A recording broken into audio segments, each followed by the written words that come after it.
Okay, good morning.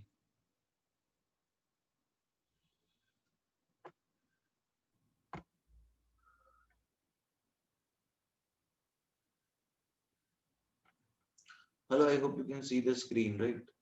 And you can hear me as well.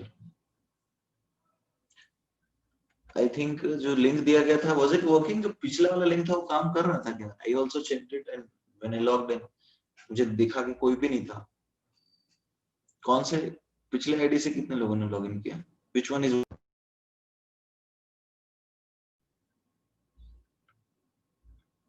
fine? Okay.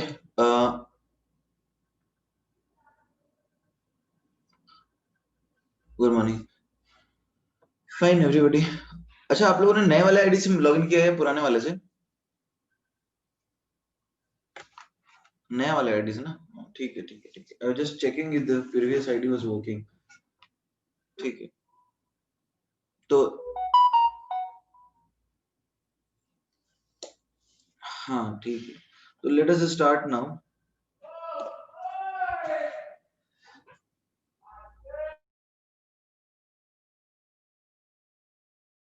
I think there was some homework given to you, right? Intake exercise 2 was the homework, right?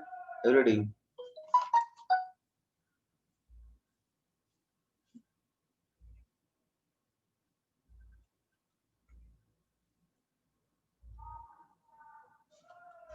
Intex exercise 2 की बात करेंगे.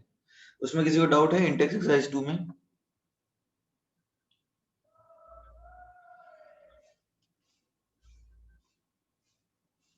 Fine. Shreyas is asking question number 5. Okay, fine. देखो question number 5 में क्या है? Fe plus HNO3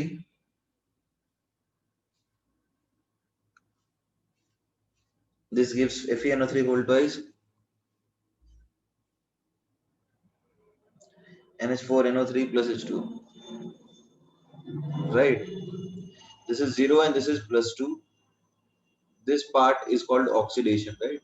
ये वाला part तो आपको ऑक्सीडेशन है. कोई दिक्कत है ऑलरेडी? देखो यहाँ नाइट्रोजन +5 में है, यहाँ तो +5 में है, तो यहाँ पे तो चेंज हो ही नहीं रहा है. यहाँ पे -3 and this is +5. Is that clear everyone? Please respond in the chat box. Is that clear? तो इसका तुम एवरेज निकालोगे तो कितना आ रहा है एवरेज बताओ? What is the average oxidation state?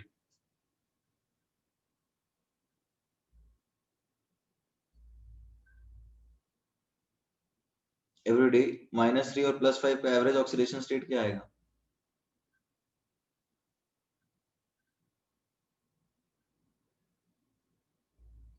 नहीं, everybody please respond. -3 और +5 का एवरेज ऑक्सीडेशन स्टेट क्या आएगा?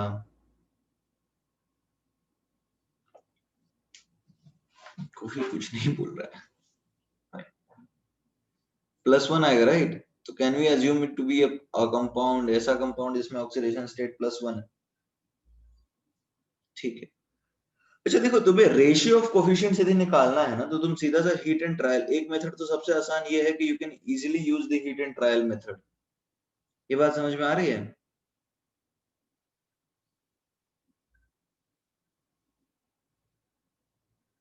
Everybody, is that clear? You can easily use heat and trial method because इस केस में रेडॉक्स से बैलेंसिंग नहीं हो पाएगा. बिकॉज समझ में आ रहा है तुम्हें? ये वाले जो NO3 हैं, they are actually not getting oxidised और रिड्यूस्ड. Is that clear? तो ऐसे नॉर्मल बैलेंसिंग में पूरा एटम बैलेंस नहीं होगा, तो जो नॉर्मल बैलेंसिंग अपन करते हैं वही करना पड़ जाएगा. बेस्ट तरीका वही है, क्योंकि ये तो हमारा पार्ट छूट जाएगा ना रेडॉक्स में. Is that clear? तो डायरेक्टली तुम्हारे पास जो ऑप्शंस दिए हैं, हीट एंड ट्रायल कर लो. NO3 को निकाल सकते हैं, ऑब्वियसली निकाल सकते हैं, बट एक्चुअली फिर पूरा इक्वेशन बैलेंस करने बोला है ना. ये तो नॉर्मल जो केमिकल इक्वेशन बैलेंस करते थे वही चीज है ना एवरीबॉडी. Is that clear? जो नॉर्मल हम केमिकल इक्वेशन बैलेंस करते हैं, this is the same thing, right? लेकिन इन दैट केस देखो ना आयुष, रिएक्टेंट में NO3 1 है और प्रोडक्ट में NO3 2 है ना. ये देख रहे हो तुम? रिएक्टेंट में NO3 1 है और प्रोडक्ट में 2 है.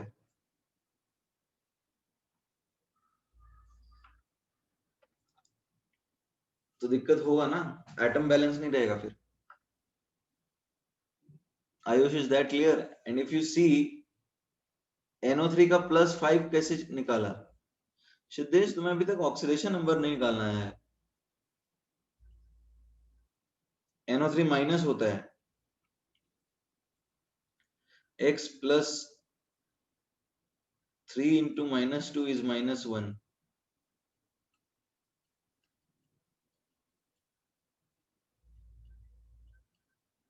+5 आया, ठीक है। तो यही मैं बोल रहा हूँ कि तुम इस साइड देखोगे तो NO3 1 है और इस साइड एक्चुअली में NO3 3 है, राइट? ठीक है, तो तुम्हें दिक्कत होगा, तो इससे अच्छा नॉर्मल एटम बैलेंसिंग कर लो, दैट विल बी बेटर। ठीक है, जैसे Fe है प्लस HNO3 है, FeNO3 होल्ड ट्वाइस है, ठीक है, फिर NH4NO3 है प्लस H2 है। तो अब देखो यहाँ पे क्या है, you can do like 10 F4 Fe, ठीक है, ये क्योंकि ऑफ कोएफिशिएंट्स में तो उसी तरह के है ना, और ये कितना हो जाएगा फिर 4 × 2 प्लस ये, तो अभी H2O भी इधर है, तो इसको 10 ही कर लो, इससे अच्छा है, और in that case you can make it 3। देख लो बैलेंस हुआ? Everybody, can you please check if it is balanced? Okay.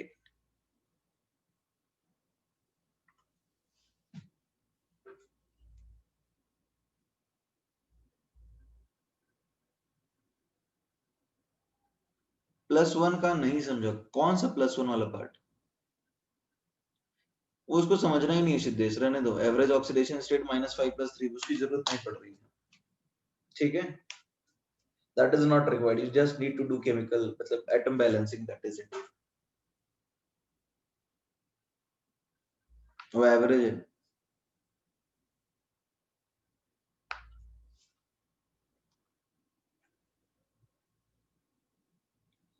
Everybody, can we move ahead now?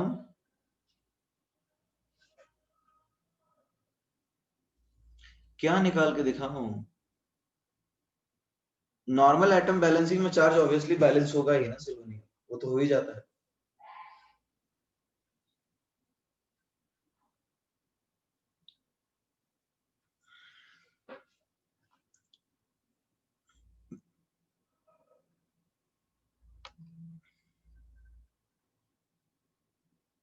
Nine and 10। Ayush, क्या निकाल के दिखाने बोल रहे हो? What do you want?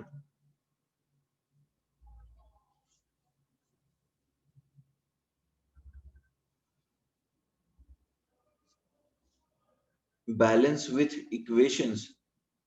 कौन से इक्वेशंस?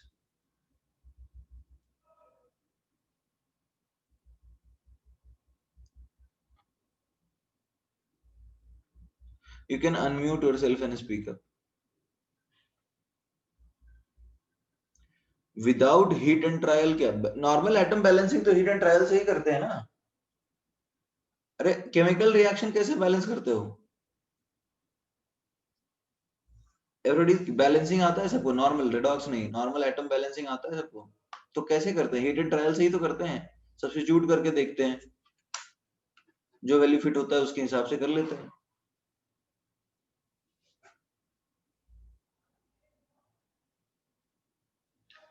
और किसी को किसमें डाउट है?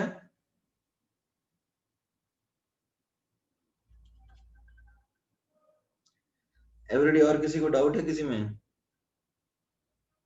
9, which of the following is a redox reaction? ठीक है, इनमें से कौन सा redox रिएक्शन है? H2SO4 with NaOH। अच्छा देखो, H2SO4 जब NaOH के साथ रिएक्ट करेगा तो क्या बनेगा?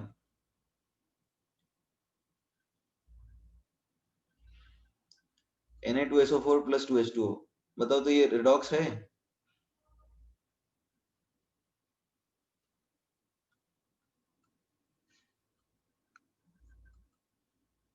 Is it a redox reaction? Obviously it isn't, right? So this is not a redox reaction क्योंकि ऑक्सीडेशन नंबर चेंज नहीं हो रहा। O3 O2 में कन्वर्ट हो रहा है, O2 से O3, 0 0, is it redox?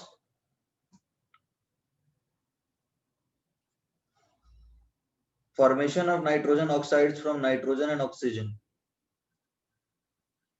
Nitrogen और ऑक्सीजन से नाइट्रोजन ऑक्साइड्स बनता है। तो जैसे नाइट्रोजन है, ऑक्सीजन है, तुम्हारा इससे बन गया N2O3। ठीक है, तो ये रेडॉक्स है ना, पानी को H2O लिक्विड से H2O गैस में कन्वर्ट कर दिया। So what is the answer? It is the option C. Everybody clear?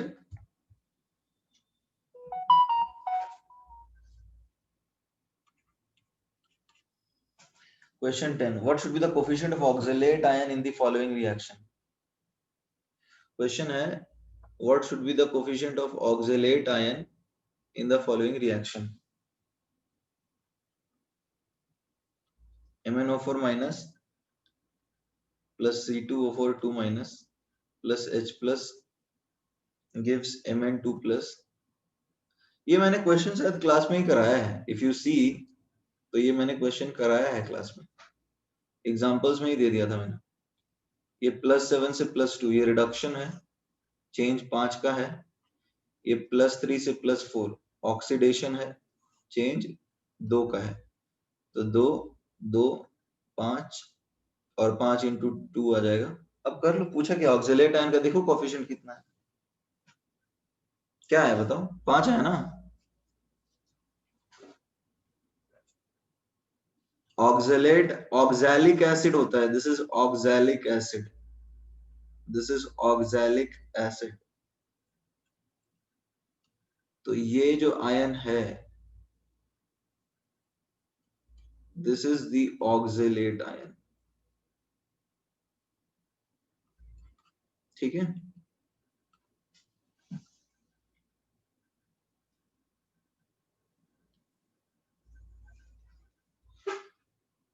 can we progress, can we move ahead everybody?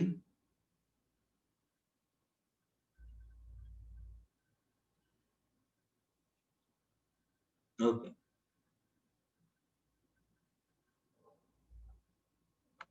तो देखो अभी अपना नया टॉपिक हम लोग चालू करने वाले हैं। ठीक है, तो जैसे मोल 1 में हमने इंट्रोड्यूस किया था क्या, मोल 1 में बताया गया था कि व्हाट इज मोल, राइट।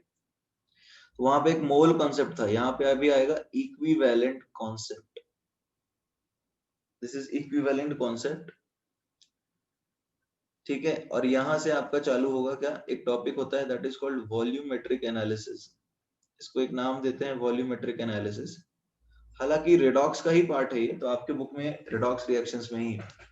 ठीक है, देखते हैं क्या है। तो यहाँ से इक्विवेलेंट कॉन्सेप्ट स्टार्ट होगा। अभी रेडॉक्स रिएक्शन में, अच्छा एक चीज बताओ, is everyone comfortable in calculation of oxidation states? ऐसा तो नहीं हो, देखो यदि तुम्हें ऑक्सीडेशन स्टेट नहीं निकालने आता है ना, तो तुम्हें आगे चल के बहुत दिक्कत होगी। जैसे सिद्धेश को अभी भी दिक्कत हो रही है ऑक्सीडेशन स्टेट्स कैलकुलेट करने में। So you will be you will feel a lot of problems if you are uncomfortable in, let's say, calculation of oxidation states, तो बड़ी दिक्कत होगी आपको। So I hope everybody is calculation, मतलब everybody is comfortable in calculation of oxidation states, वो तो आना ही चाहिए। विदाउट स्ट्रक्चर भी आता है तो भी ठीक है, बट निकालने तो आना चाहिए। जैसे यदि ऐसा दे दिया तुम्हें कोई कंपाउंड, तुम्हें ऑक्सीडेशन स्टेट ही नहीं निकल रहा है, तो फिर तुम परेशान हो जाओगे, पागल हो जाओगे, क्योंकि उसके आगे का ही काम है ये।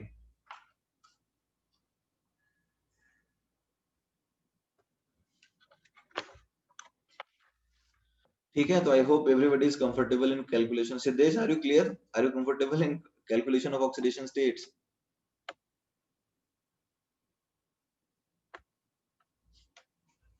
Okay fine. तो अभी देखो क्या है, इक्विवेलेंट क्या होता है। I give you the definition. इसका डेफिनेशन है, क्लासिकल डेफिनेशन है। जैसे मोल का एक डेफिनेशन था ना, और एक मॉडर्न डेफिनेशन है।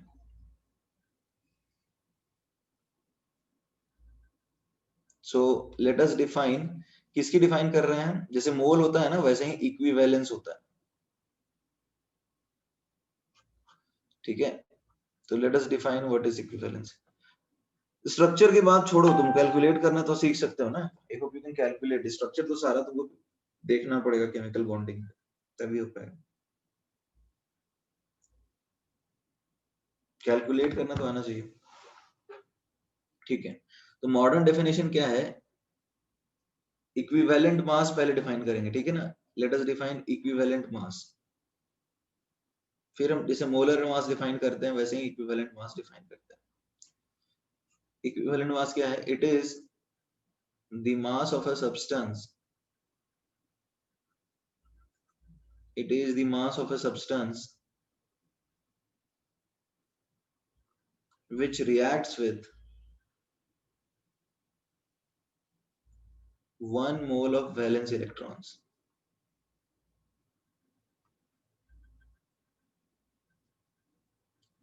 Is that clear, everybody? It is that mass of a substance which reacts with 1 mole of valence electron. Clear or not?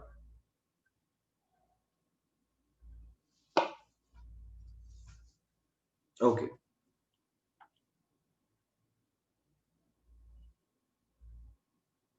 Fine.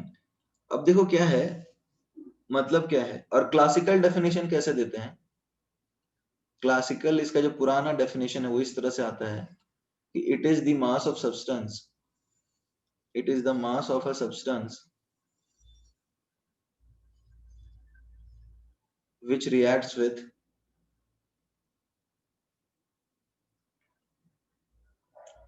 1 gram H2,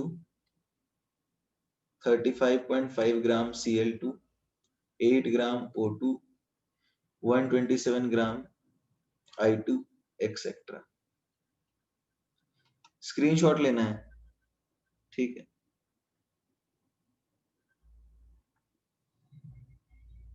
इसका या इसका, किसका स्क्रीनशॉट लेना है ध्रुविल?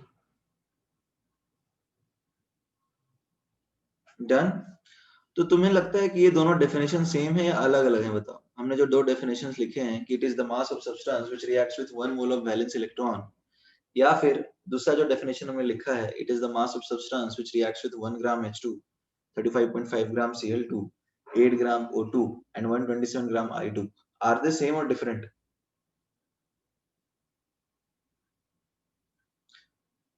1 मोल वैलेंस इलेक्ट्रॉन मतलब 1 मोल इलेक्ट्रॉन, और क्या? अरे रेडॉक्स रिएक्शन में इलेक्ट्रॉन ट्रांसफर होता है ना एवरीबॉडी, वाटर ट्रांसफर्ड इन रेडॉक्स रिएक्शन, इलेक्ट्रॉन्स। तो ऐसा मास जो 1 मोल इलेक्ट्रॉन ट्रांसफर करे उसको इक्विवेलेंट मास बोलते हैं। It is that mass which is associated with the transfer of 1 mole of valence electron. Is that clear?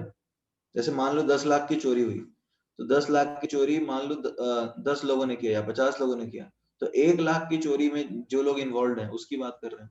Likewise, suppose you have to calculate the mass of a substance which is reacting with 1 mole of valence electron, right? I'll give you examples, it will become clear. पहले ये लिख लो। Is that clear? Definition मैं समझा रहा हूँ, so don't worry about it. तो अब देखो, अब एक बात करते हैं, 1 मोल वैलेंस इलेक्ट्रॉन, जैसे कोई सब्सटेंस किसी के साथ रिएक्ट करता है, जैसे I'll give you an example, जैसे एल्यूमिनियम सपोज ऑक्सीजन के साथ रिएक्ट कर रहा है, ठीक है, and it is forming Al2O3, तो let us make it 3/2। तो अब देखो क्या है, तुम्हें मोल मोल एनालिसिस समझ में आ रहा होगा, ये नॉर्मल मोल तो सबको आता है, 1 मोल इसके 1.5 मोल के साथ रिएक्ट करके इसका 1 मोल बना रहा है, राइट? नहीं नहीं, ये 1/2 है, so make it 3/4, just a minute, 3/4, yeah, so this is how much, 0.75 and this is 0.5। मैंने 1 मोल रखा है ताकि तुम्हारे लिए आसान रहे। Is that clear? Everybody, is that clear or not? यानी 1 mole of aluminium will react with 0.75 mole of O2 and produce 0.5 mole of Al2O3। तो यानी 27 ग्राम एल्यूमिनियम जो है, ठीक है, एल्यूमिनियम का मास नंबर क्या होता है एवरीबॉडी बताओ? 27 एंड 0.75 मोल ऑक्सीजन का क्या मास होगा बताओ? 24। Is that clear? तो अब देखो एल्यूमिनियम का ऑक्सीडेशन स्टेट 0 से +3 में जा रहा है और ऑक्सीजन का 0 से -2 में जा रहा है। तो यानी 27 ग्राम एल्यूमिनियम ने 3 यानी 1 मोल, राइट, 1 मोल एल्यूमिनियम ने 3 मोल इलेक्ट्रॉन ट्रांसफर किया है। Is that clear everybody? एक aluminium atom 3 let's say electrons lose कर रहा है, right? One aluminum atom is losing 3 electrons. I hope you can understand because the oxidation state is changing from 0 to +3, right? Since the oxidation state is changing from 0 to +3, so we can exactly say that one aluminum atom is losing 3 electrons. So 1 mole will lose 3 mole electrons. ठीक है? So 27 gram of aluminium, as you can see, 27 gram of aluminium is responsible for the loss of 3 mole electrons, right? Everybody बात समझ में आ रहा है? तो 1 mole electron के transfer में, 1 मोल इलेक्ट्रॉन के ट्रांसफर में कितना मास इन्वॉल्व होगा बताओ? This is 9 gram, so this will be the equivalent mass. Is that clear? अरे बेसिकली एक इलेक्ट्रॉन तो रेडॉक्स में कम से कम ट्रांसफर होगा ना। एक इलेक्ट्रॉन से कम ट्रांसफर हो सकता है क्या एवरीबॉडी? एक इलेक्ट्रॉन से कम ट्रांसफर हो सकता है? नहीं। तो जो बेसिक चार्ज है 1 मोल, वो तो ट्रांसफर करना ही पड़ेगा। एक एटम की बात करोगे तो 1 इलेक्ट्रॉन होगा और 1 मोल की बात करोगे तो 1 मोल होगा। हम केमिस्ट्री में मोल्स के टर्म्स में ही डील करते हैं, ठीक है, राइट? एवरीबॉडी इसमें किसी को डाउट है कि व्हाट? तो यहाँ पे इक्विवेलेंट मास एल्यूमिनियम का हमने डिफाइन किया, इक्विवेलेंट मास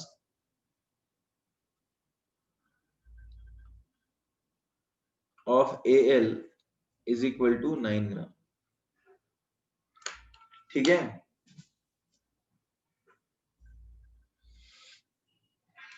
एवरीबॉडी इक्विवेलेंट मास एक तरह से इंट्रोडक्शन दिया मैंने, सबको समझ में आया? या किसी को डाउट है इसमें? पूछ सकते हो if you are still not sure about it. Clear और not? Return this much?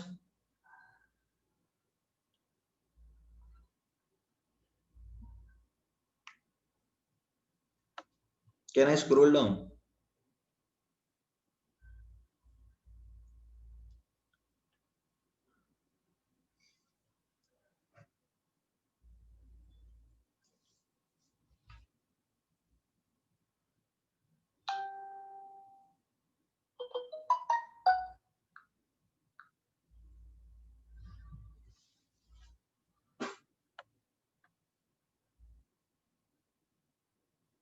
Can I scroll down everyone?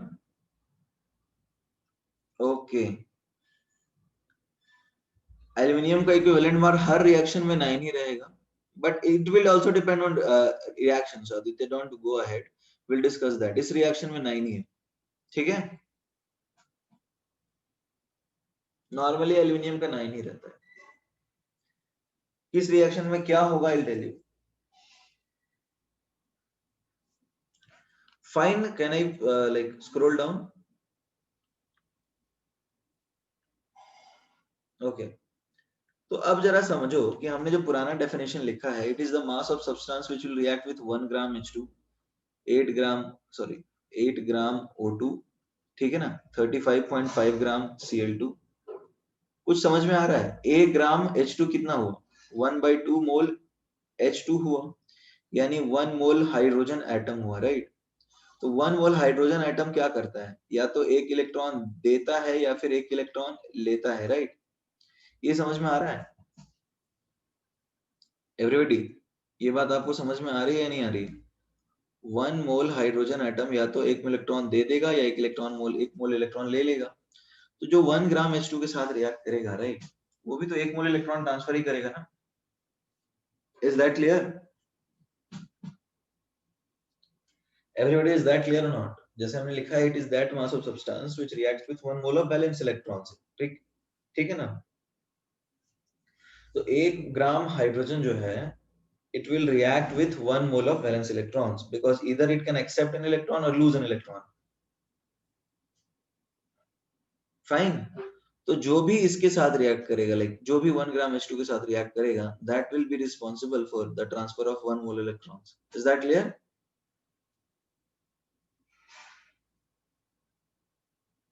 Okay, इसमें कितने लोगों को डाउट है? आयुष, ध्रुविल, ओके फाइन, आर्यन, ठीक है ठीक है। मान लो तुमने सोडियम का रिएक्शन कराया H2 के साथ, 1 ग्राम H2 के साथ, तो ये सोडियम बन गया +1 और हाइड्रोजन बन गया -1, ठीक है। तो 1 मोल सोडियम का तुमने 1 ग्राम हाइड्रोजन के साथ रिएक्शन कराया, ठीक है ना। तो अब ये ऑक्सीडेशन स्टेट 0 से +1 में कन्वर्ट हुआ है, तो इसने कितने मोल इलेक्ट्रॉन ट्रांसफर किए बताओ एवरीबॉडी? ये सोडियम ने कितने मोल इलेक्ट्रॉन ट्रांसफर किए? 1 मोल। तो अब इसका 23 ग्राम यदि हाइड्रोजन के 1 ग्राम के साथ रिएक्ट करता है, तो इसका इक्विवेलेंट मास क्या होगा?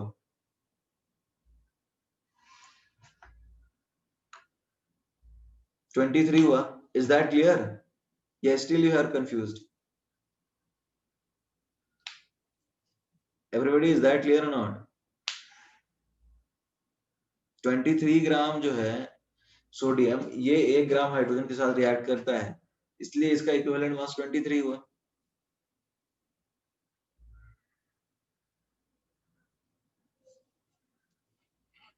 समझ में आया? तो this is now reacting with 1 mole of valence electrons. So that is how we are saying कि the mass 23 किसका मास है? अच्छा, कितने लोगों को मास नंबर्स याद नहीं है ये बताओ? देखो यार, these things are not acceptable at this stage. जैसे यदि आपको मास नंबर याद नहीं है एलिमेंट्स के, ठीक है, then मतलब I won't help you at this stage.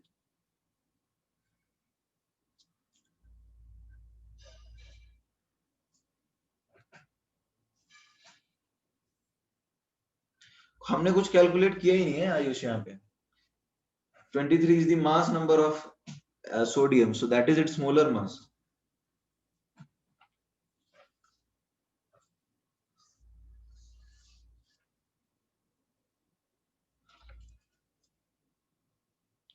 अरे बेसिक चीजें आपको याद होनी चाहिए, जैसे मास नंबर्स हो गया, ये सब तो आना चाहिए ना। H2 का भी बताएं क्या?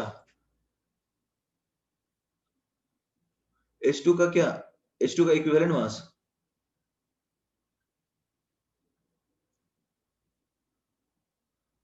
Written everyone?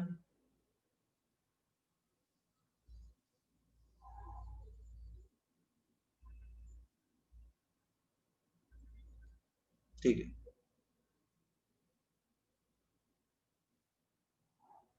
H2 का क्यों? अरे हाइड्रोजन एक ही इलेक्ट्रॉन ले सकता है ना, 1 मोल हाइड्रोजन क्या कर सकता है?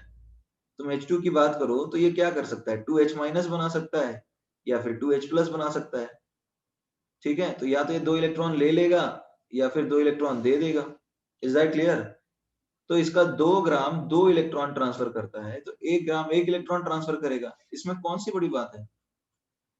तो इसका इक्विवेलेंट मास 1 ग्राम हुआ ना। Is that clear?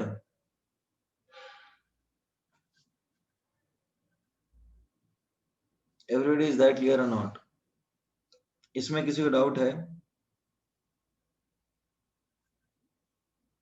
तो कैन आई स्क्रॉल डाउन और you have written it, because I need to take other examples as well. Like I talked about H2 कि 1 ग्राम H2 के साथ जो रिएक्ट करेगा, how is it equivalent mass? So now I will talk about other examples as well.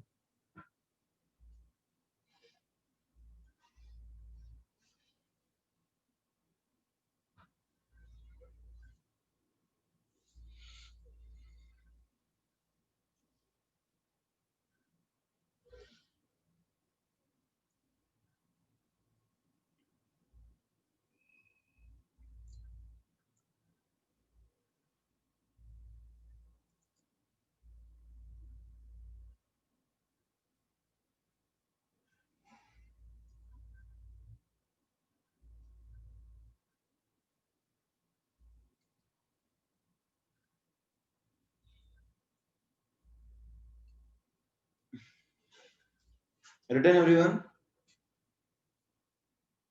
Okay, see now let us talk about O2। जैसे हमने बात करी थी ना 8 ग्राम O2 की, ठीक है। तो O2 हम लोग जानते हैं 1 मोल जो है इसका जीरो ऑक्सीडेशन स्टेट है और नॉर्मली ये O2 माइनस बनाता है, तो ये 4 मोल इलेक्ट्रॉन लेगा, राइट। तो 32 ग्राम O2 4 मोल इलेक्ट्रॉन ट्रांसफर कर रहा है। Is that clear? तो 8 ग्राम जो है वो 1 मोल करेगा। ये बात सबको समझ में आ रही होगी, चमक रही होगी बिल्कुल कि 32 ग्राम 4 मोल कर रहा है electron transfer. So in that case I can say that 1 mole electron जो है 1 mole electron that will be transferred by 8 gram O2. So don't you think this will be equivalent mass, right? This will be equivalent mass of O2. Fine or not? ये बात समझ में आ रही है नहीं आ रही है? तो जो 8 ग्राम ऑक्सीजन के साथ रिएक्ट करेगा, don't you think that will be responsible in transfer of 1 mole of electrons? Is that clear or not? Fine. So that is equivalent mass of O2. Similarly, if I'm giving you a reaction like let's say Mg reacts with O2 and forms MgO, right? So ये +2 -2 है, this is 0 and this is 0. This is oxidation changes to, this is reduction changes to. Everybody clear or not? यहाँ तक कोई दिक्कत है? अरे भैया अभी तक बात नहीं किया मैंने इक्विवेलेंट मास फिक्स होता है या नहीं होता है। सी अभी चैप्टर जैसा चल रहा है ना वैसे चलने दो, you will get your answers. Equivalent mass reaction dependent होता है, इट इज नॉट फिक्स्ड। हम रिएक्शन के हिसाब से बता रहे हैं। Is that clear? Equivalent mass किसी एक एलिमेंट का फिक्स नहीं होता है, it depends on relative oxidation states, ठीक है। बट हाँ कुछ चीजें फिक्स होती हैं, राइट। जैसे किसी की वैलेंसी यदि फिक्स है तो उसका इक्विवेलेंट मास भी फिक्स होगा। जैसे मैग्नीशियम हमेशा 0 से +2 ही दिखाता है और कोई ऑक्सीडेशन स्टेट नहीं दिखाता है, ठीक है। तो इसका 24 ग्राम जो है, लेट से इसका 1 मोल जो है वो हमेशा इसका 1 मोल यदि बात करोगे मैग्नीशियम का, तो ये हमेशा 2 मोल इलेक्ट्रॉन ट्रांसफर करेगा, ठीक है। तो हमेशा 24 ग्राम 2 मोल करेगा, ठीक है ना। तो इसका 12 ग्राम ही आएगा equivalent mass. Is that clear? Equivalent mass magnesium का हमेशा 12 आएगा क्योंकि इसकी फिक्स्ड वैलेंसी है। सोडियम का हमेशा 23 ही आएगा। ग्रुप 1 और ग्रुप 2 के तो फिक्स हो जाएंगे ना। हाइड्रोजन की भी वैलेंसी हमेशा 1 रहती है तो इसकी भी फिक्स रहेगी।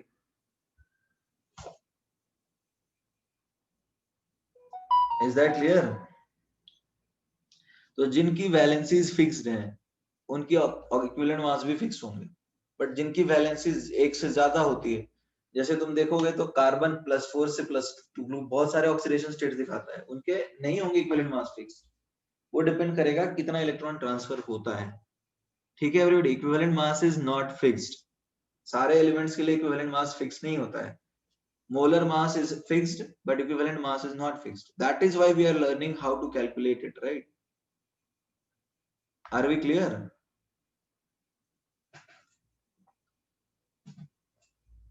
ये लिख लिया सबने? तो ये समझ में आया what is the, let's say magnesium, what is the equivalent mass of magnesium? Is that clear? तो देखो अभी तक हमने ये सीखा है। देखो इक्विवेलेंट मास निकालने में कोई कंफ्यूजन है तो पूछ लेना, क्योंकि ये इंपॉर्टेंट टॉपिक है। O2 का तो निकाला है ना Shreyas, you can see this is O2 1 mole 32 gram, it is giving out 4 electrons, sorry it is taking up 4 electrons। तो ऑब्वियसली 32 ग्राम 4 इलेक्ट्रॉन ले रहा है, तो कितना ग्राम 1 इलेक्ट्रॉन लेगा बताओ? रिएक्शन में ही तुम देख लो ना। This 24 gram is reacting with how much?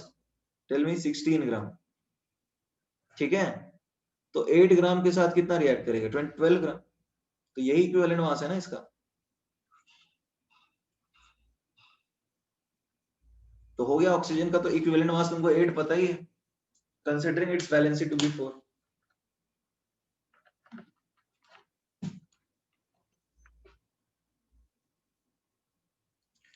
Okay, Dhruvil is asking कैसे समझेगा कितने इलेक्ट्रॉन ट्रांसफर हो रहे हैं। एवरीबॉडी आप लोग बताइए कि आपको कैसे पता चलेगा कितने इलेक्ट्रॉन्स ट्रांसफर हो रहे हैं।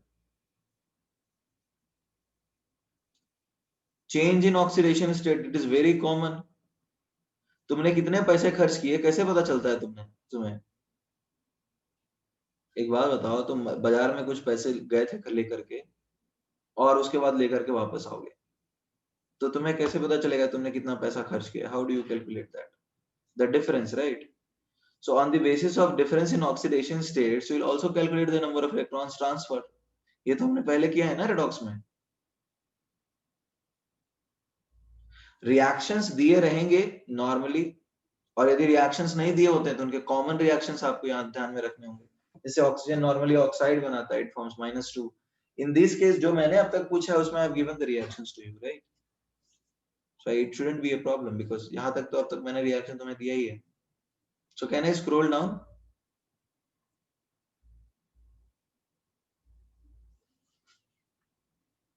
Okay. फर्स्ट एग्जाम्पल में कौन सा first example Shreyas?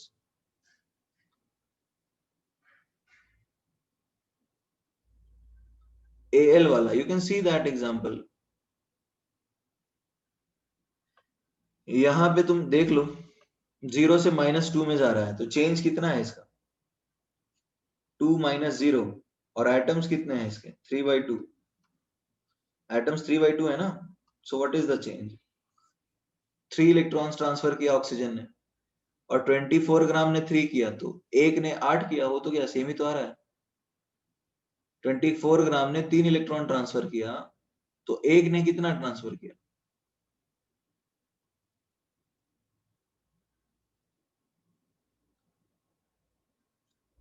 Is that clear?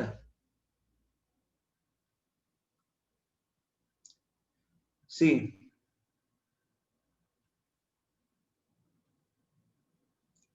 this is 0, this is +3, this is 0, this is -2. ठीक है, तो अब यहाँ पे this is 0.75 mole which is actually 24 ग्राम. ये बात तुम्हें समझ में आ रही है कि 0.75 मोल एक्चुअली में 24 ग्राम है? ओके, तो तुम्हें ये बात भी समझ में आ रही है कि 24 ग्राम जो है वो 3 इलेक्ट्रॉन ट्रांसफर कर रहा है, 3 मोल इलेक्ट्रॉन. इज दैट क्लियर और नॉट? ये तो बात समझ में नहीं आ रही है, क्यों?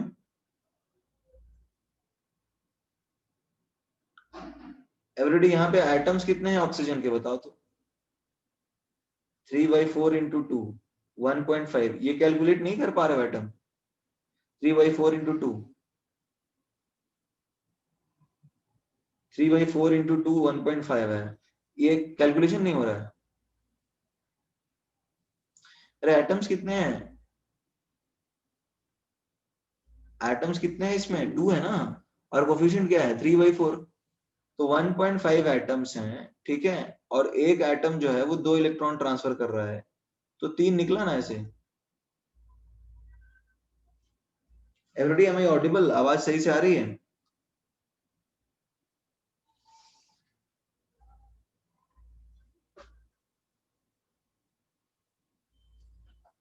Everybody, am I audible? Can you hear me?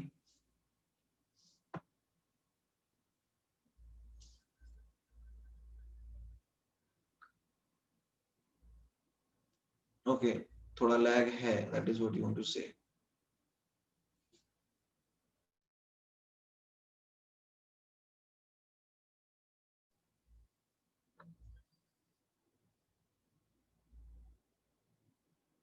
Okay, I've reset my Wi-Fi. Is it better now? Is it better now? Can you hear me now? Or is there still any lag? अभी आवाज आ रही है ढंग से?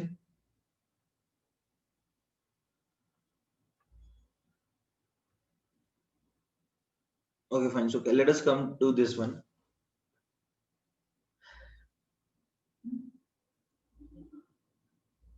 Okay, fine. So what I was trying to say is that suppose 24 gram जो है, 24 gram, I'm talking about 24 gram. 24 gram is responsible for transfer of 3 mole electron, right? 24 gram is transfer for responsible of 3 mole electron.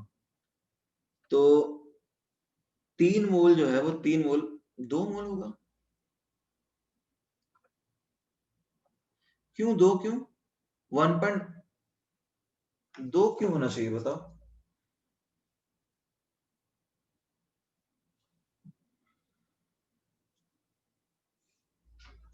अच्छा, oxygen के कितने atoms हैं बताओ? Oxygen के atoms कितने हैं? Everybody, how many oxygen atoms are there in 0.75 moles of O2? 3 by 2. अरे 3 by 4 है यानी 0.75 है, तो ऑक्सीजन के मॉलिक्यूल 0.75 मोल है। तो एटम्स कितने हैं? एक मॉलिक्यूल में दो एटम है ना, तो कितने हुए एटम्स? एवरीबॉडी, एटम्स कितने हुए? Everybody please respond in the chat box. ये बहुत कठिन सवाल नहीं है।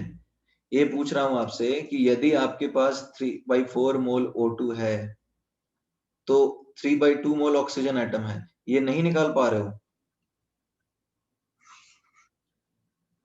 देखो, as I said, mole concept तो आना चाहिए आपको। तो अब जब 3/2 यानी 1.5 हुआ और एक एटम 2 इलेक्ट्रॉन ट्रांसफर करता है तो 3 इलेक्ट्रॉन ट्रांसफर होगा ही ना। तो 3 इलेक्ट्रॉन ट्रांसफर 24 ग्राम कर रहा है, तो एक इलेक्ट्रॉन ट्रांसफर कितना ग्राम करेगा? तो 8 ग्राम। तो ये इक्विवेलेंट मास हुआ ना।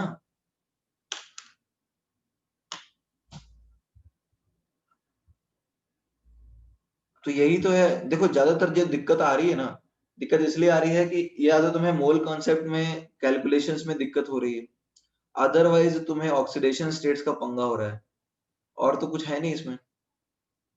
नंबर ऑफ एटम्स निकालने में गलती कर रहे हो, that way you are facing problems.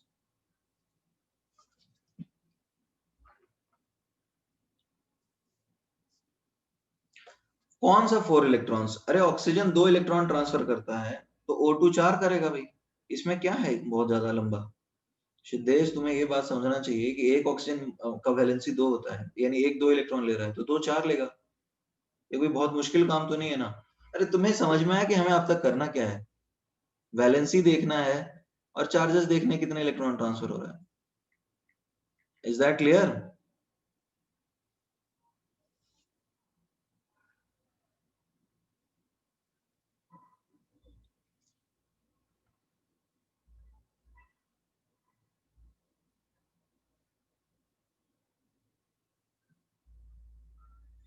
Can I move ahead now?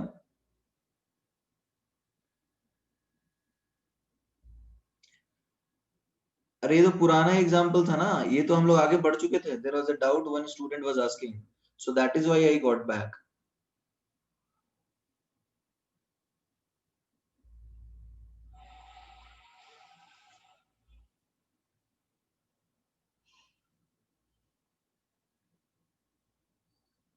अच्छा, अभी सबको क्लियर हुआ? Fine. Now let us talk about, देखो हमने बोला था 35.5 ग्राम Cl2। अब जरा देखो, मान लो तुम्हारे पास रिएक्शन है H2 half Cl2 HCl।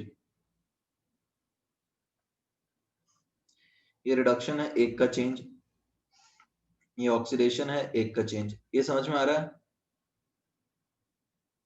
Everybody? ये समझ में आ रहा है नहीं आ रहा? रिडक्शन है, एक का चेंज, ऑक्सीडेशन है, एक का चेंज। तो अब इसका 1/2 मोल यानी 1 ग्राम, और इसका देखो ना 1 ग्राम है ये एक और इसका भी देखो कितना है, 35.5 gram. Is that clear? Everybody, is that clear not? So अब ये बात यदि तुम्हें क्लियर है, तो अब देखो इसका 1 मोल इलेक्ट्रॉन ट्रांसफर हो रहा है। ये समझ में आ रहा है नहीं आ रहा? देखो, यहाँ पे एक का चेंज है, ठीक है, और क्लोरीन के एटम्स भी 1 मोल ही हैं। तुम देखो 35.5 ग्राम 1 मोल एटम ही होता है, और हाइड्रोजन का 1 मोल एटम का मास 1 ही होता है। तो एलिमेंट Cl 35.5 ही होता है, और हाइड्रोजन 1 भी 1 ही होता है, और ये लोग 1 मोल इलेक्ट्रॉन ट्रांसफर कर रहे हैं, तो यही इनके इक्विवेलेंट मास हुए ना।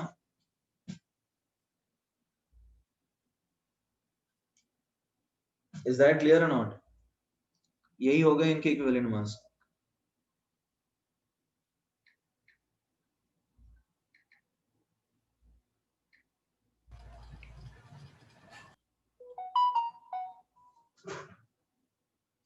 अभी भी डाउट है किसी को?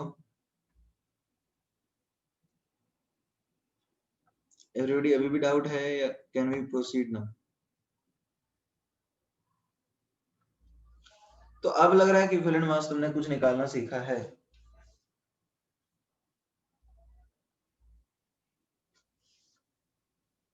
ओके, मान लो तुम्हारे पास एक रिएक्शन है Zn plus HCl gives ZnCl2 plus H2, ठीक है। अब Zn का मोलर मास क्या होता है बताओ everybody, what is the molar mass of zinc? Zinc का मोलर मास 30 होता है, 65 होता है, पता है?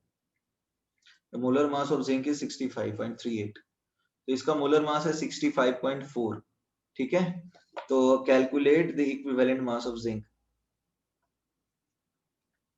Calculate the equivalent mass of zinc in the above reaction.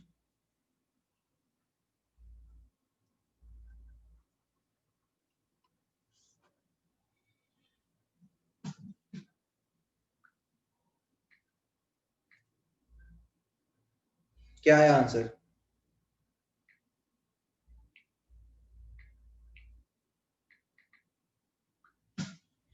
Sixty point four divided by 2,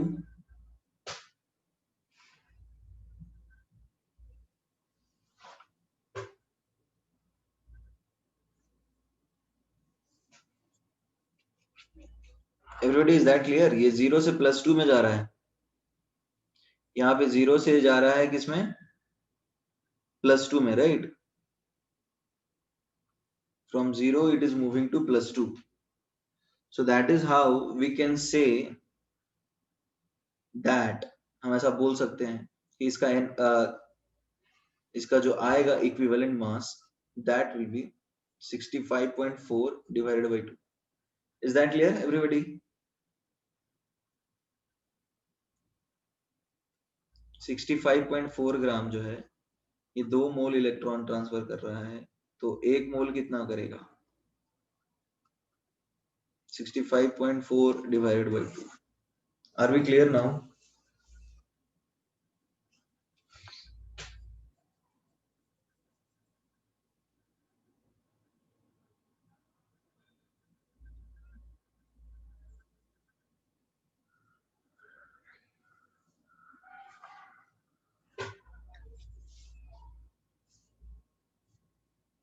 So can we move down?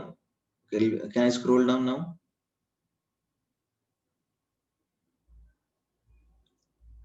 ठीक है, तो देखो इक्विवेलेंट मास की बात हमने सीखी है क्या? तो अब देखो सबसे पहले इक्विवेलेंट मास की हम कुछ बात करें तो अगर एक होता तो वही होता, हाँ ठीक है वही होता। तो it is not fixed, it is not fixed just like molar mass. ये सबको समझ में आ रहा है? ये मोलर मास जैसा फिक्स नहीं होता,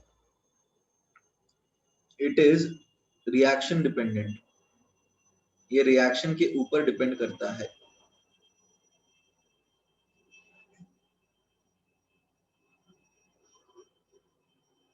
राइट डाउन दिस।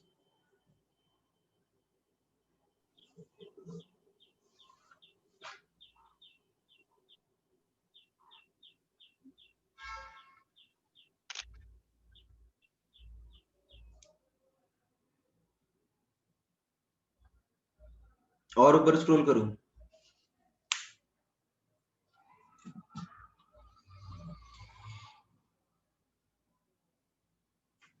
नीचे?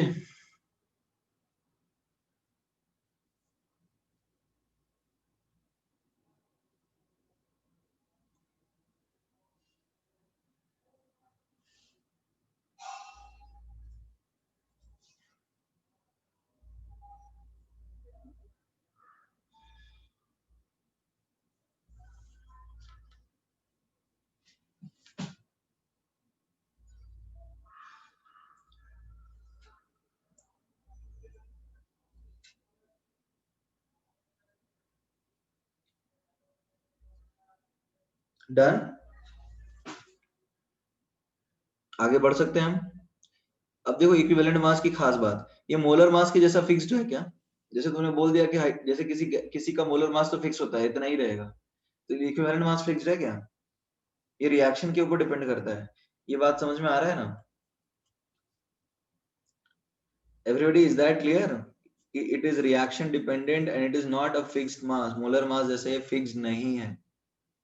ठीक है, अब एक टर्म हम सीखेंगे, एक टर्म होता है मल्टीप्लिकेशन फैक्टर। मल्टीप्लिकेशन फैक्टर, जिसको लिखते हैं n factor. What is n factor? सीधा सा देखते हैं क्या है। It is the number of electrons, it is the number of, you can say sorry, ऐसा लिख देते हैं, it is the number of electrons transferred, it is the number of electrons transferred by 1 mole of a substance।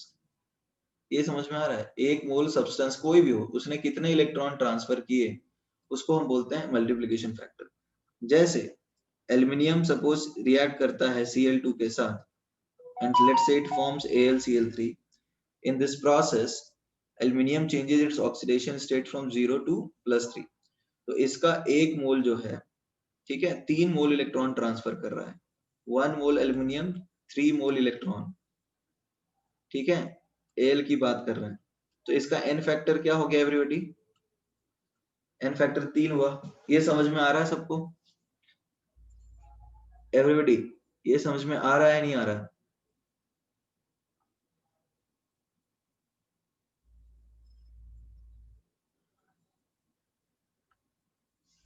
एक mole electron if it is transferring, sorry, एक mole atom I can say, if it is transferring 3 moles of electron, तो उसका n factor 3 हो गया। ठीक है, I will give you more examples, don't worry. तो ऐसा बोले तो चलेगा क्या? मेटल्स के लिए तो ये उसकी वैलेंसी ही होती है एवरीबॉडी, मेटल्स के लिए तो उसकी वैलेंसी ही होती है ना। ऐसा बोले तो चलेगा, जैसे एल्युमिनियम के लिए हमेशा 3 होगा, मैग्नीशियम के लिए हमेशा 2 होगा, और सोडियम के लिए हमेशा 1 होगा। ठीक है, तो अब नॉन मेटल्स के लिए भी तो वही हो जाएगा। नॉन मेटल्स के लिए भी तो वैलेंसी ही होगा। जैसे फ्लोरीन का हमेशा 1 होगा, ऑक्सीजन का -2 होगा, नाइट्रोजन का -3 होगा। तो बेसिकली एलिमेंट्स के लिए वैलेंसी होता है, ऐसा बोले तो चलेगा।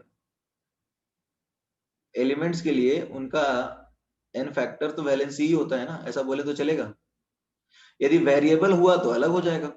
समझ में आ रहा है? यदि वेरिएबल होगा तो वैलेंसी भी तो अलग अलग होता है ना श्रेयस, वैलेंसी भी तो अलग अलग होता है। तो वैलेंसी अलग तो ऑब्वियसली अलग हो जाएगा इन फैक्टर। ये लिख लीजिए, राइट इट डाउन।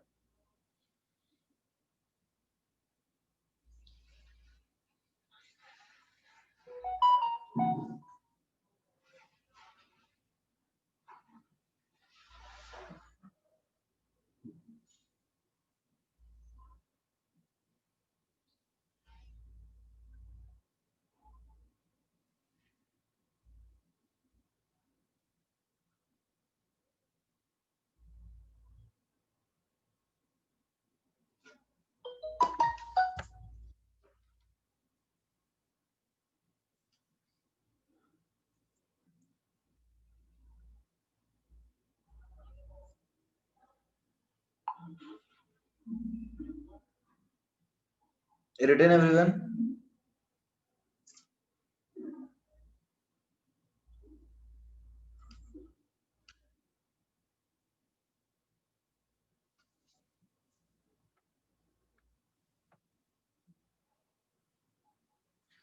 ओके, तो अब एक ऐसा काम कर लेते हैं, ऐसा हम लिख सकते हैं क्या, इक्विवेलेंट मास, इक्विवेलेंट मास, क्या हम ऐसा लिख सकते हैं, is molar mass upon n factor?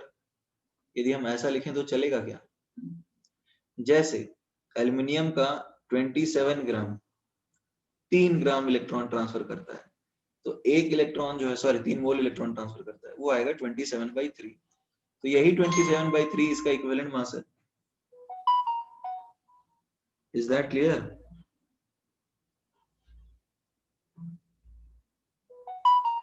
Everybody please respond in the chat box, is that clear? Is that clear?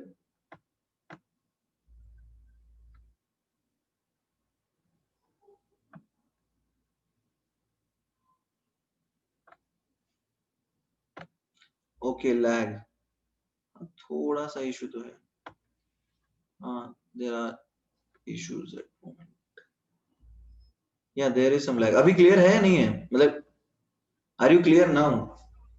No. पर मैं ये बोलना यही चाह रहा हूँ कि what I'm trying to say is very simple thing कि 27 ग्राम जो है वो इसका मोलर मास है. 3 electrons is what it is transferring. 3 moles is electrons transferred.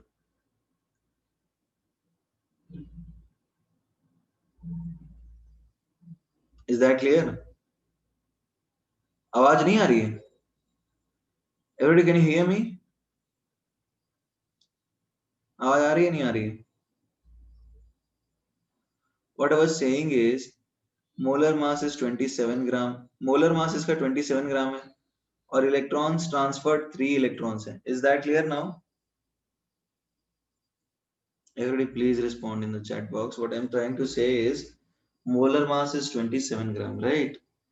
And electrons transferred are 3.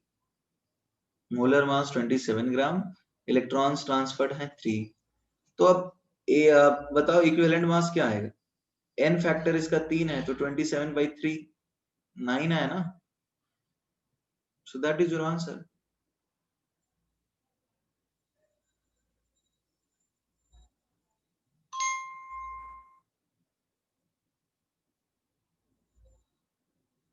Is that clear?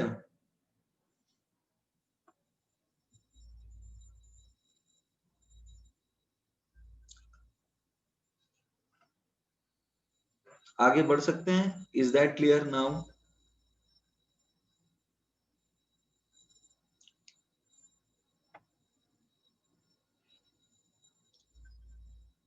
Fluorine का -1 वैलेंसी है तो अब एलिमेंट्स का निकाल सकते हो क्या? अब तो आसान है ना. अब जैसे तुम्हें इक्विवेलेंट मास निकालना है ऑक्सीजन का तो मोलर मास 16 होता है, 2 इलेक्ट्रॉन ट्रांसफर करता है तो 8 ग्राम हो गया. हाइड्रोजन का निकालना है, मोलर मास हाइड्रोजन आइटम का 1 होता है, इलेक्ट्रॉन 1 ट्रांसफर करता है तो 1 हो गया. मोलर मास तो मैग्नीशियम निकालो, मतलब इक्विवेलेंट मास तो होता है 24, 2 इलेक्ट्रॉन ट्रांसफर करता है तो 12 हो गया. क्लोरीन का निकालो, 35.5 होता है, 1 इलेक्ट्रॉन ट्रांसफर करता है तो 35.5 होगा. फ्लोरीन का निकालो, 19 एक एलिमेंट का 19 होता है, 1 इलेक्ट्रॉन ट्रांसफर करता है. तो ये तो बहुत आसान है ना. अब ठीक है. ऑक्सीजन का फिक्स्ड इसलिए हमने बताया क्योंकि हम मानते हैं कि नॉर्मली प्लस, अरे देखो हम ऑक्सीजन का -1 भी होता है तो वैसे रिएक्शंस में 1 होगा, बट नॉर्मल जो होगा वो क्या होगा एवरीबॉडी बताओ.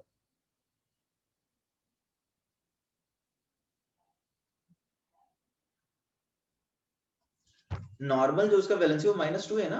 जिस रिएक्शन में वो +1 से मतलब -1 शो कर रहा है उसमें अलग निकाल देना और क्या.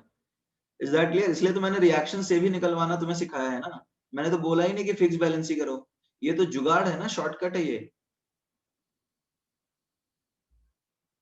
जो अभी तुम्हें बता रहा हूं ये तो शॉर्टकट है, जल्दी तुम्हारा आंसर दे सकता है बट हर केस में नहीं होगा.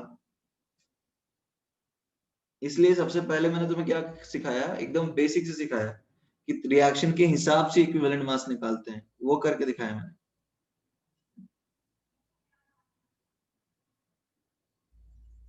Is that clear?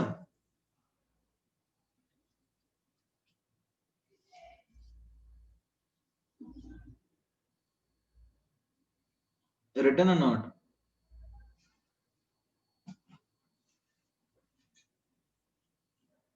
Okay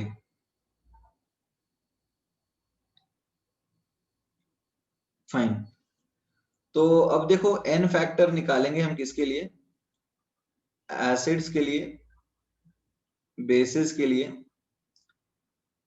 and salts के लिए. पहले हमने एलिमेंट्स के लिए निकाला, राइट? एवरीबॉडी सबसे पहले हमने किसके लिए निकाला? एलिमेंट्स के लिए निकाला. I hope you have understood how to calculate for elements. अब तक तो हमने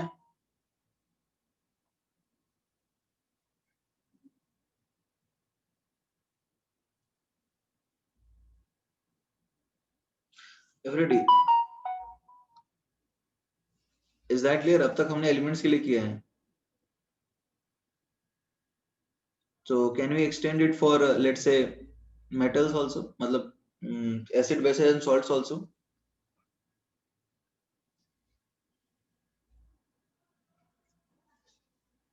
ओके, तो अब देखो n फैक्टर निकालते हैं एसिड के लिए, बेस के लिए और सॉल्ट के लिए. Let us do that for acids first. If you talk about acids, तो एसिड्स के लिए कैसे करेंगे? देखो एसिड क्या होते हैं, number of replaceable H plus, number of replaceable H plus, कितने H प्लस देते हैं वही उसका n फैक्टर होता है. जैसे देख लो HCl की बात करेंगे तो ये पानी में H प्लस एक देगा और एक Cl माइनस देगा, यानी एक मोल जो है वो प्लस E और माइनस E ट्रांसफर कर रहा है. Is that clear? एक मोल जो है इट इज ट्रांसफरिंग इधर एक इलेक्ट्रॉन, राइट? तो इसका n फैक्टर क्या हो गया, एक ही हुआ ना, और जितना H प्लस देगा उतना ही उसका नंबर ऑफ इलेक्ट्रॉन ट्रांसफर भी हो रहा है. Is that clear? तो अब ऐसे को हम बोलते हैं वैसे मोनो बेसिक, मोनो प्रोटिक बोल सकते हो, यानी एक प्रोटॉन देता है, या फिर मोनो बेसिक बोल सकते हो. मोनो बेसिक क्यों बोलते हैं, समझ में आ रहा है एवरीबॉडी? मोनो बेसिक का मतलब समझ में आ रहा है? जैसे मान लो पेट में एसिडिटी हुआ, तो एसिडिटी को रिमूव करने के लिए बेस डालते हैं ना, इनो. तो बेस का काम है एसिड को न्यूट्रलाइज करना, और एसिड का काम है बेस को न्यूट्रलाइज करना. तो मोनो बेसिक का मतलब एक OH माइनस को न्यूट्रलाइज करेगा. समझ में आ रहा है? ये एक H प्लस एक OH माइनस को न्यूट्रलाइज करेगा. इज दैट क्लियर और नॉट?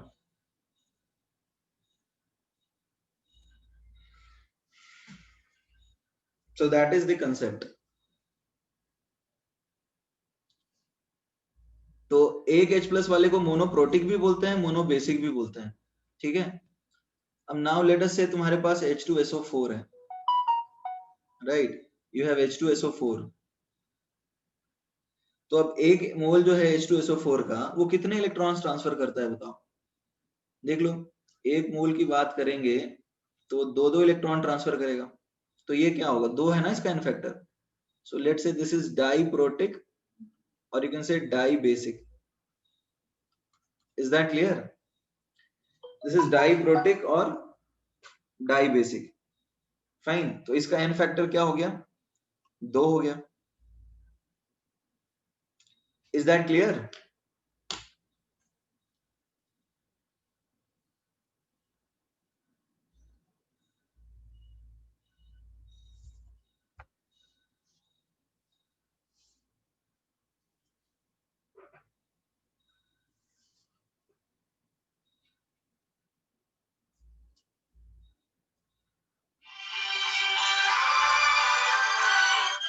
Okay right. हेलो, हाँ बोलिए.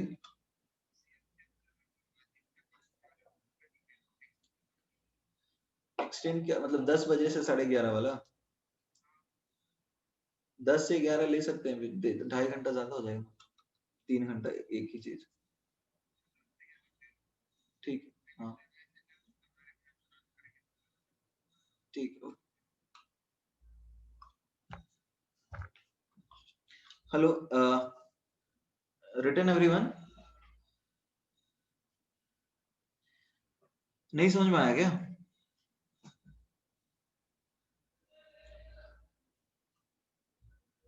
अरे see what I am trying to tell you is that, simple सी चीज है कि भैया H2SO4 ने दो H प्लस रिलीज कर दिया, राइट? H2SO4 ने दो H प्लस रिलीज किया, तो दो H प्लस रिलीज किया मतलब समझ रहे हो, दो इलेक्ट्रॉन ट्रांसफर किया. Is that clear? दो H प्लस रिलीज किया मींस दो इलेक्ट्रॉन ट्रांसफर किया, right? So that is your n factor, that is 2. क्या दिक्कत है, डाउट है?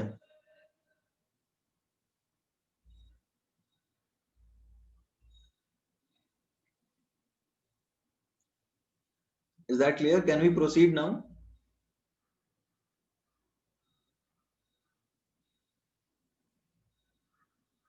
ओके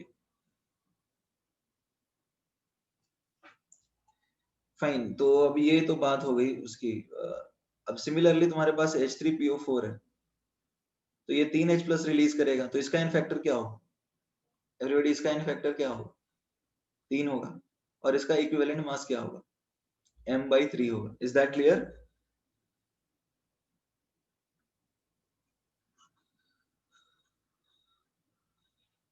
बोलो, अलग डाउट है तो क्या है, बोलो Shreshth, what is your doubt?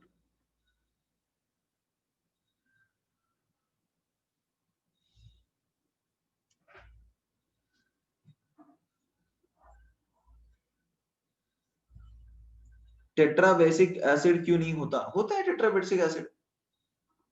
This is a tetrabasic acid SiO4, but ये 4 रिलीज नहीं करता पानी में। एक्चुअली जो टेट्राबेसिक होता है ना, जैसे मान लो तुम्हारे पास ये इस तरह का कोई कंपाउंड हो गया, तो नेगेटिव चार्ज से फिर निकलना मुश्किल हो जाता है H प्लस, अनायन से H प्लस निकलना मुश्किल हो जाता है। तो जितने भी स्ट्रॉन्ग एसिड होते हैं ना, वो मोस्टली मोनो एसिड, मोनोबेसिक होंगे। यदि एक निकलेगा फिर निकलना मुश्किल हो जाता है। नेगेटिव चार्ज से H प्लस निकलना तुम्हें लगता है आसान होगा? बहुत मुश्किल है। निकलता है वैसे, बट बहुत मुश्किल से ही निकलता है। इनके डिसोसिएशन कांस्टेंट्स डिफाइन होते हैं। You will study about it in ionic equilibrium. ठीक है, पढ़ोगे इसके बारे में। चलो ठीक है, आगे बढ़ सकते हैं एवरीबॉडी।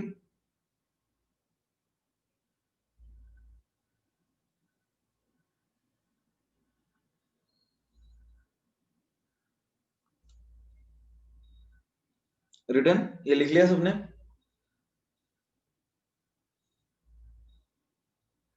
ओके। अच्छा, बेस के लिए क्या होगा?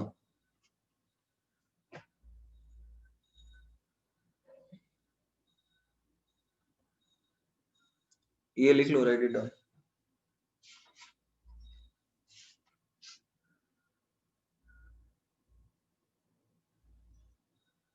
रिटर्न।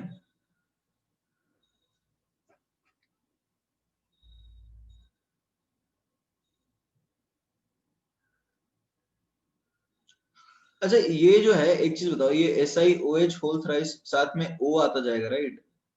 यहाँ पर फिर O आता जाएगा, ये ऐड कर लो, बिकॉज H प्लस निकल रहा है ना, तो एक O आता जाएगा यहाँ पे। यहाँ O2 होगा, यहाँ O3 होगा, और यहाँ पे O4 होगा। ठीक है ना? ये कर लो। एक O तो आएगा ना एडिशनल, तो ये O ऐड कर लो, यहाँ एक, यहाँ दो, यहाँ तीन, एक चार। You can please add this. कर लिया ऐड? समझ में आ रहा है ना? अरे एक H प्लस निकलेगा तो एक ऑक्सीजन तो रहेगा ही ना इसमें। SiOH होल 3 O माइनस होगा, ये वही कर रहा हूँ, तो एक एक ऑक्सीजन हर जगह ऐड कर। Written everyone?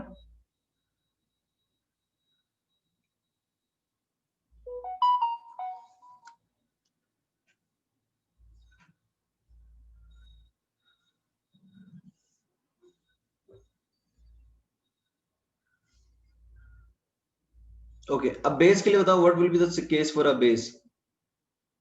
बेस के लिए क्या होगा?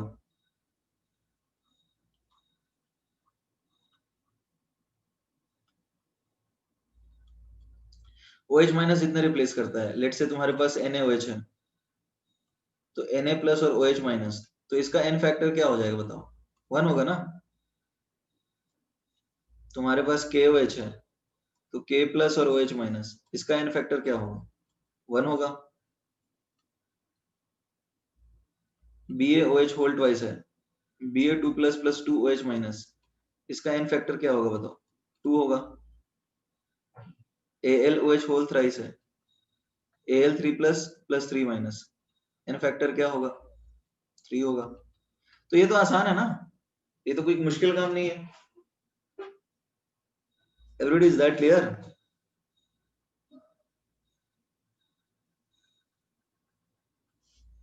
Scroll up, write down Siddhesh, what you want to write, ये लिखना है तुम्हें।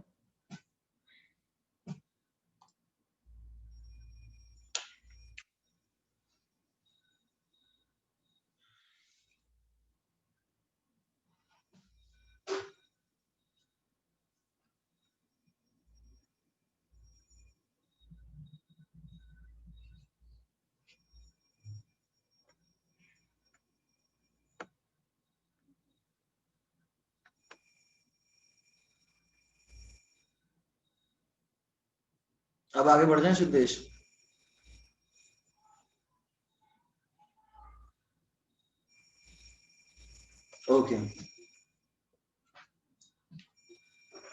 टेट्रा एसिडिक बेस होते हैं क्या?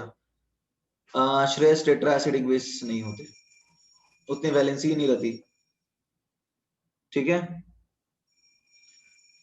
टेट्रा एसिडिक बेस नहीं होते, उतनी वैलेंसी ही नहीं रहती। आगे बढ़ सकते हैं।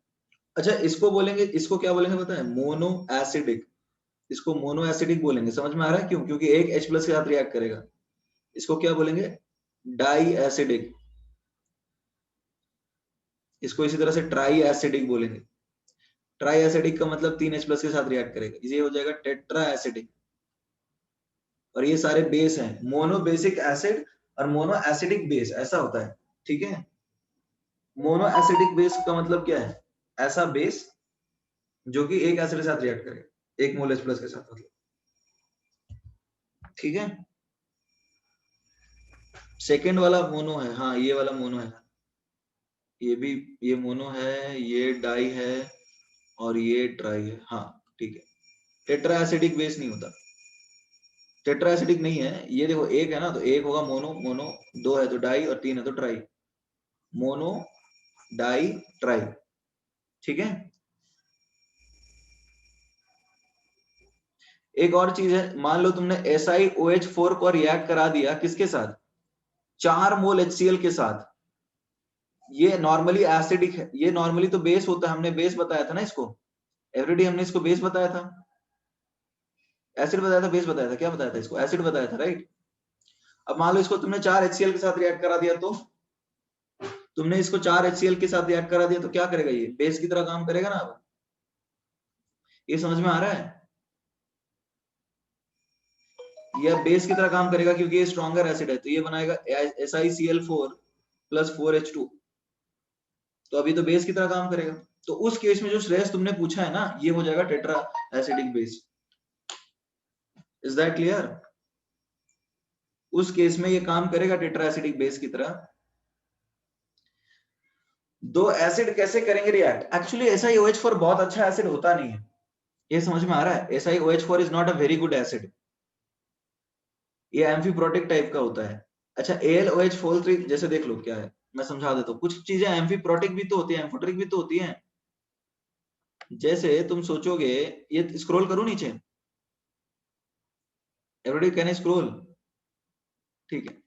जैसे एम्फोटेरिक में ये एग्जांपल दिया ना मैंने, AlOH3, AlOH को पानी में डालोगे तो ये नॉर्मली बेसिक ही सोल्यूशन बनाता है, तो तुम सोचोगे कि ये सर ये तो बेस है, इसका इन फैक्टर 3 है। बट एक काम करो, AlOH को तुम NaOH के साथ रिएक्ट कराओ, तुमको क्या लगता है किसके साथ जैसा काम करेगा? अभी एसिड की तरह काम करेगा।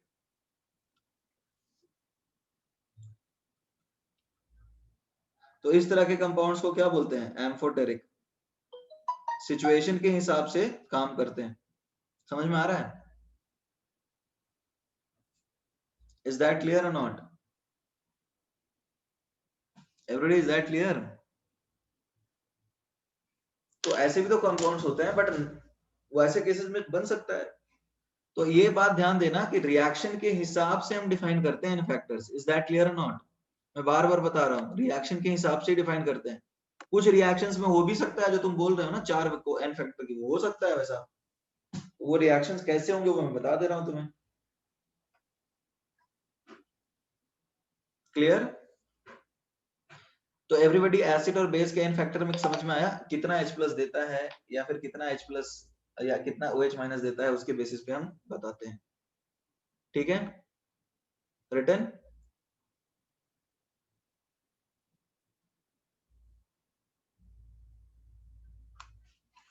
अच्छा, सॉल्ट्स के लिए क्या कहानी होगी बताओ?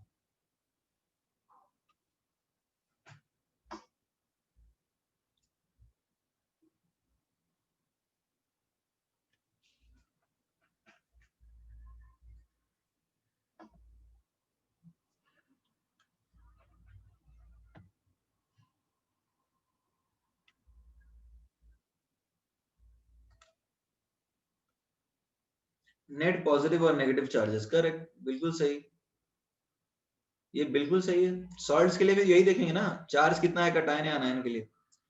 सॉल्ट्स के लिए क्या देखते हैं? सॉल्ट्स के लिए हम देखते हैं नेट कैटायनिक और अनायनिक चार्जेस। देखो सॉल्ट्स के लिए हम देखेंगे नेट कटायनिक या फिर अनायनिक चार्ज, कि कटायन या फिर अनायन के ऊपर चार्ज कितना है। Is that clear? Everybody is that clear? Cation और अनायन के ऊपर जो चार्ज है उसको ही हम देखते हैं। सपोज तुम्हारे पास NaCl है, तो ये पानी में Na प्लस और Cl माइनस बनाया, यानी एक इलेक्ट्रॉन NaCl को दे दिया, तो इसका n फैक्टर क्या हो जाएगा बताओ? 1। या कटायनिक देखो तो +1 है, अनायनिक देखो तो -1 है, तो इसका n फैक्टर 1। चार्ज पे ही बात आती है ना, चार्ज से ही तो पता चलता है इलेक्ट्रॉन कितना ट्रांसफर हुआ। इलेक्ट्रॉन ट्रांसफर की वजह से ही तो चार्ज आता है। Is that clear? तो ये +2 और ये -2, तो इसका n फैक्टर क्या हो जाएगा? 2। AlCl3 +3 और -3 देख लो, तो n फैक्टर 3। कोई दिक्कत है?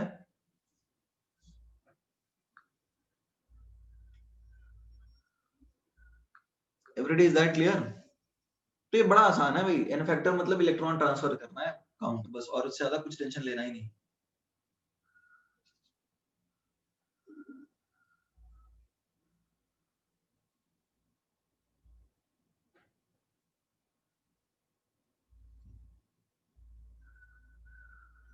Written, can I scroll down?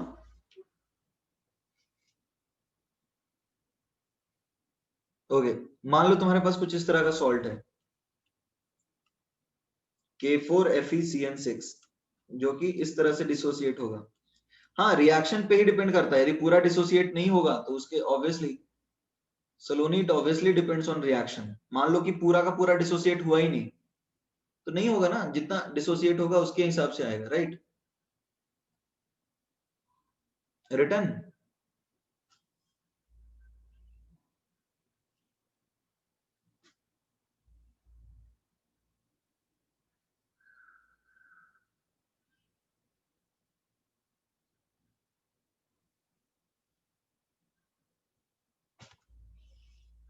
Okay, तो इसका एन फैक्टर क्या हुआ बताओ? इसका एन फैक्टर 4 होगा ना? ओके, अच्छा मान लो तुम्हारे पास कुछ इस तरह का है, जैसे K2SO4 dot Al2SO4 whole thrice dot 24H2, let's say 24H2। तो ये पानी में कैसे डिसोसिएट होगा? 2K plus plus SO4 2 minus plus 2Al3 plus plus 3SO4 2 minus. तो अब इसमें टोटल कटायनिक चार्ज कैसे निकालोगे? समझ में आ रहा है ये? या फिर ऐसा भी समझ सकते हो कि 4SO4 2 माइनस होते हैं, राइट? तो कटायनिक और अनायनिक चार्जेस +8 और -8 हो जाएंगे। ये बात समझ में आ रहा है या नहीं आ रहा? एवरीबॉडी, ये टोटल चार्जेस पानी में कितने दे रहा है? +8 और -8, तो इसका इन फैक्टर 8 हो जाएगा।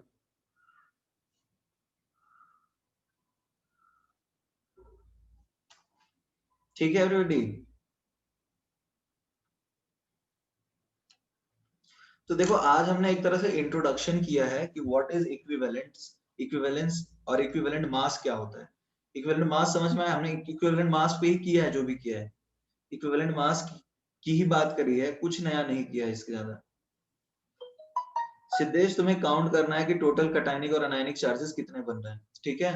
SO4 2 माइनस 4 है ना, तुम्हें 1 और 3 4 दिखा, 1 के ऊपर -2 चार्ज होता है, तो टोटल चार्ज कितना जनरेट कर रहा है पानी में? नेगेटिव, -8। तो पॉजिटिव भी तो वही होगा ना, +8। तो वैसे तुम 8 समझ सकते हो ना, आसान तो है। चार्ज ही तो काउंट करना है यार, ऐसा कोई बहुत बड़ी चीज तो है नहीं।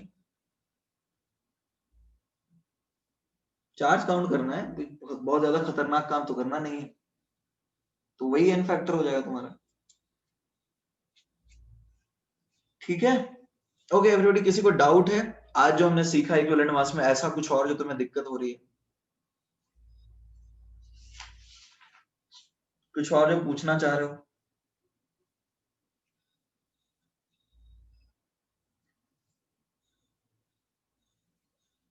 ठीक है फिर। तो देखो आज मैं फिर से रिवाइज करा देता हूँ। Basically equivalent mass is the mass which is responsible for transfer of 1 mole of valence electron. Equivalent mass is that mass which is responsible for transfer of 1 mole of valence electron. Is that clear? And equivalent mass mathematically can be written as molar mass upon n factor. H2O जो है ना, H2O जो है वो पानी में dissociate नहीं होता ना, पानी में जाके पानी के जैसा बन जाएगा, वो डिसोसिएट नहीं होगा। 24 H2O है, दिस इज 24 H2O, ये पानी है 24 H2O, तो ये पानी में थोड़ी डिसोसिएट होगा, पानी में पानी के जैसा बन जाएगा सॉल्वेंट के साथ, इसलिए इसका n फैक्टर हम कंसीडर नहीं करेंगे। एलम है, this is called potash alum, right, this is called potash alum, ठीक है। Okay fine everybody, goodbye. ये पोटैश एलम है और ये पानी जो है 24 H2O, ये डिसोसिएट नहीं होता है, and since it does not get dissociated, इसलिए हम homework I will post in the group, don't worry, इसलिए हमने इसको n factor कंसीडर नहीं किया। Good bye.